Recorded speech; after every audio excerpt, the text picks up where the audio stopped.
For nearly 49 years, Voyager 1 has been quietly drifting through the vastness of space, far beyond the boundaries of our solar system. It remains the most distant human-made object, continuing to transmit data from over 14 billion miles away. This solitary relic of the space age is still powered by decaying plutonium and perhaps sheer perseverance. But then something unexpected occurred. Without receiving any commands from Earth, Voyager 1 altered its trajectory. Just days prior, it had begun transmitting an unusual rhythmic signal, a low-frequency hum marked by precise mathematical patterns. This wasn't background interference or cosmic noise, it was structured. And now NASA is racing for answers, because whatever Voyager encountered in the cold void between the stars might not be a natural phenomenon. It might not be random, and it might not be alone. This was not just another anomaly in the realm of space exploration. It could very well be the beginning of something humanity was never intended to find. In the early hours of a quiet Tuesday morning in 2023, Dr. Margaret Chen, a veteran scientist who has been part of the Voyager mission since its inception, was analyzing routine telemetry data when she noticed something unusual.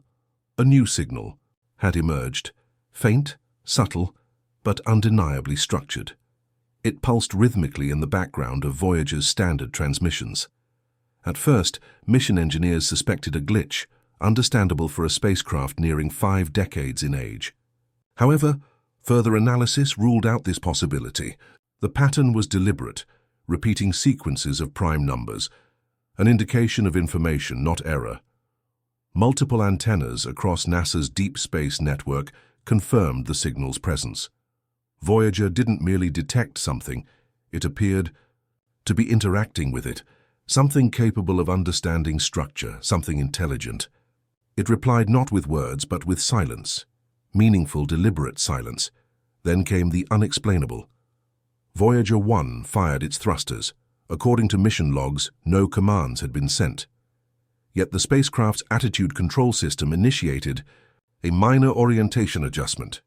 It didn't turn toward Earth or the Sun, but instead rotated toward a blank region of space, a direction with no known stars, galaxies, or celestial objects. It was as though Voyager had responded to a call. The maneuver was slight, a precise adjustment rather than a random drift. Engineers at the Jet Propulsion Laboratory ran simulations, scanned legacy code, and reviewed old contingency protocols to see if anything could have caused this. Nothing aligned with what they found. The thrusters had fired in a clean, deliberate pattern, controlled and coordinated.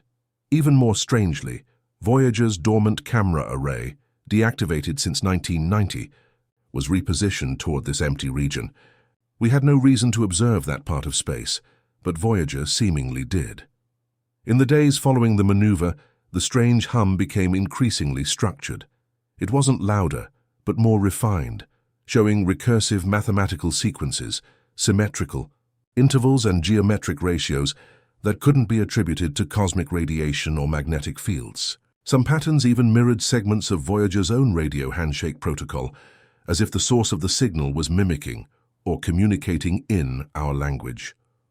The aging team of engineers, many older than the spacecraft itself, gathered in hushed disbelief.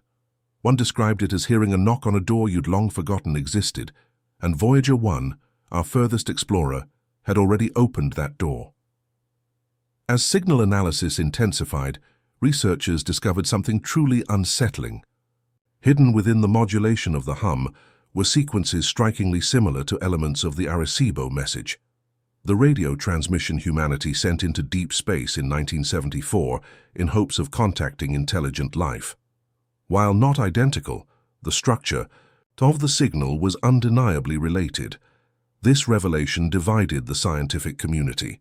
Some theorized that Voyager had passed through an unfamiliar magnetic field or a plasma structure, causing the anomaly. Others, more cautiously, began to suggest that Voyager had encountered something artificial, something intentional.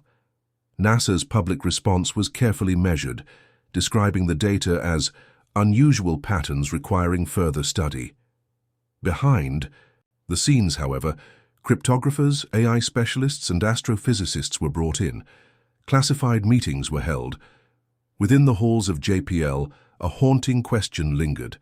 Was Voyager receiving a message, or was it being scanned?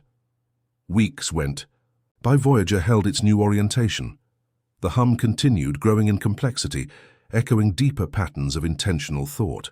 Still, NASA said nothing publicly, but a quiet shift was taking place, not in space, but here on Earth.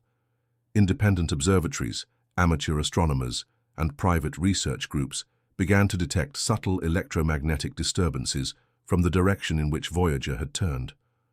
These anomalies weren't dramatic, but they were consistent, enough to suggest something was present, something previously unseen. Then came the final clue. Voyager's plasma wave instrument recorded a sudden drop in ambient electron density, followed by a localized surge in cosmic ray activity. It was as if something had disrupted the fabric of the interstellar medium itself, and then, just as abruptly as it had begun, the hum stopped. The silence that followed was chilling. Voyager's systems remained functional, its trajectory stable. But the team monitoring the mission could sense it. Something had happened. Something had seen us, and no one knew what would come next.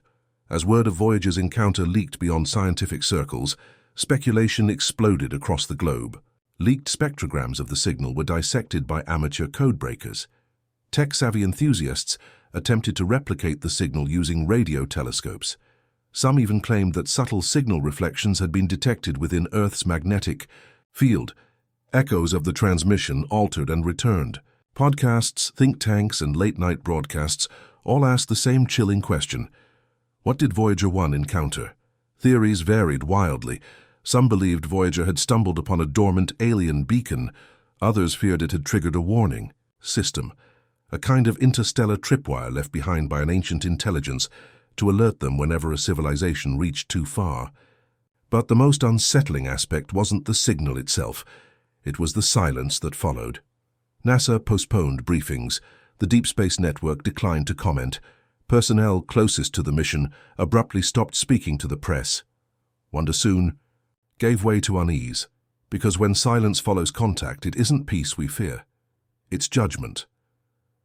Amid growing public scrutiny, a radical idea began to gain traction. Initially dismissed as fiction, it slowly took hold. The theory was deceptively simple but deeply unsettling.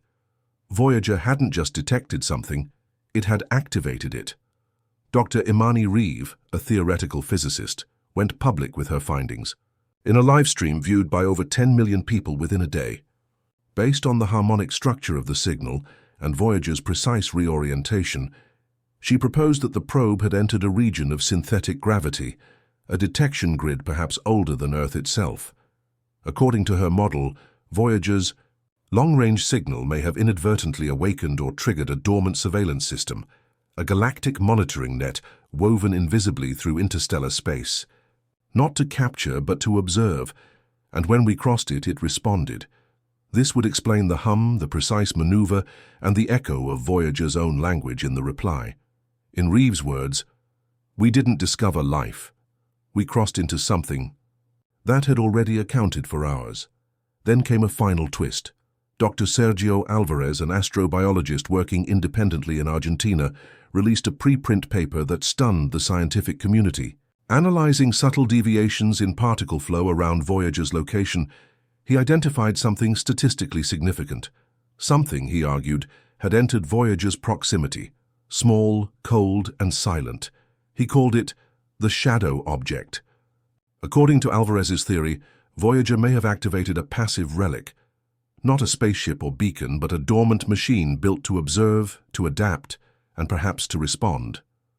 Now something may be traveling with Voyager. No known propulsion. No signals, just silent, deliberate presence. The data is fragmentary, the conclusions uncertain, but if true, the implications are profound. Voyager 1 may not have just reached the edge of our solar system. It may have crossed into a hidden layer of intelligence embedded in the fabric of space itself. For nearly 5 decades, Voyager 1 has carried humanity's hopes and questions into the dark unknown. We saw it as a messenger, a brave scout, a symbol of our quest for knowledge. But what if we were mistaken? What if it was never truly alone out there? What if space isn't silent or empty, but filled with eyes that do not blink, systems that never sleep and minds that do not speak unless provoked? What if the silence was intentional? Now, after 49 years of wandering the cosmic void, Voyager 1 may have brushed against something vast, ancient and impossibly aware. The response wasn't a message. It was a signal, a movement, a whisper we weren't meant to hear, because maybe we weren't supposed to discover them. Maybe they were, waiting to discover us. And now that moment has passed, the message has been received, and the universe is watching.